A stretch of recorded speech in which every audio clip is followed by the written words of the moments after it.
President sir, আপনি আজকে যে আপনাকে বরণ করে নেওয়া হয়েছে, এই উপলক্ষে আপনি কি বার্তা দিতে চাইবেন?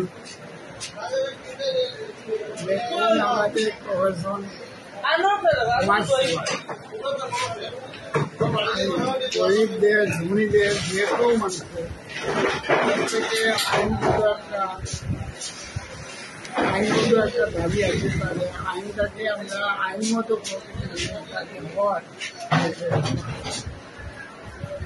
আমি বলতে চাই যে এইবারে সমস্ত যতন পরিবারের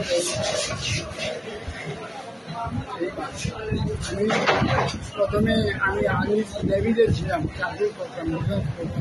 আচ্ছা আচ্ছা, ডিফেন্স করছি। আমি সিএ এবং এলএলবি পাস বোম্বে থেকে করেছে। আমি এখানে বাণিজ্য এখন দীর্ঘ 35-37 বছরের উকিল লাইফে আমি আমার বন্ধুদের অনেক সহযোগিতা পেয়েছি।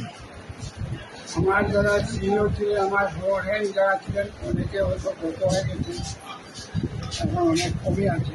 কিন্তু আমি চাই যে চেষ্টা করে সেই ক্ষুদ্র মানুষ, আমি সাধারণ মানুষ হিসাবে আমি আইন বোর্ডে জয়েন করে আমি ল পাস করলাম, তারপরে এখানে উকালতি করলাম, এখানে গভর্নমেন্ট উকিলও হলাম অনেক সময়। সব কিছু হয়েও আজকে আমার 35-37 বছর জীবনে আমি সমস্ত কিছু হাইলাকান্দিতে এসেছি। হাইলাকান্দিতে ওকালতির আপনার কত বছর হচ্ছে?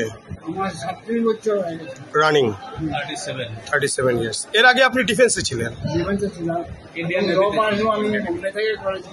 আমি এখান থেকে শুধু প্রি ইউনিভার্সিটি পাস করে গিয়েছিলাম।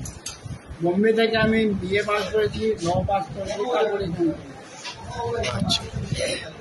আমি আমার সাংবাদিক ভাইকে একটা কথা বলছি, যেহেতু আমরা আগেও এইবারে অনেক প্রেসিডেন্ট পেয়েছি, আমাদের সিনিয়র অ্যাডভোকেট বিপুল কুমার শর্মা মহাশয়কেও পেয়েছি, মরহুম সৈজাদুর রহমানকেও পেয়েছি, নুরুল হুদা সাহেবকেও পেয়েছি, আশুতোষ পাল মহাশয়কেও পেয়েছি, ওইভাবে জমিরুদ্দিন সাহেবকেও পেয়েছি, যারা আজকে দুনিয়াতে নেই, প্রত্যুষ কুমার করকেও পেয়েছি, উনিও নেই।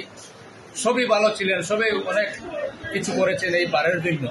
আর আমরা আশাবাদী, আমরা আজকে খুব ভালো মনের একজন মানুষকেও পেয়েছি।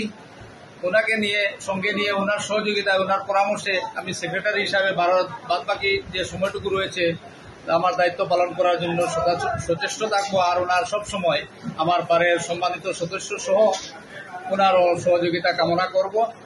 আর আজকে সত্যি খুব ভালো লেগেছে, আমার বারের সব সম্মানিত সদস্যরা ওনাকে এত স্বতঃস্ফূর্তভাবে আনন্দিত হয়ে অতি উল্লাসে ওনাকে বরণ করেছেন বারের প্রেসিডেন্ট হিসাবে। এটাই খুব ভালো একটা লক্ষণ। আর আশা করি ভবিষ্যতেও আমরা আরো সুন্দরভাবে এগিয়ে যাব, এই বলে আমি আমার বক্তব্য শেষ করলাম। ধন্যবাদ। ধন্যবাদ আপনাকে।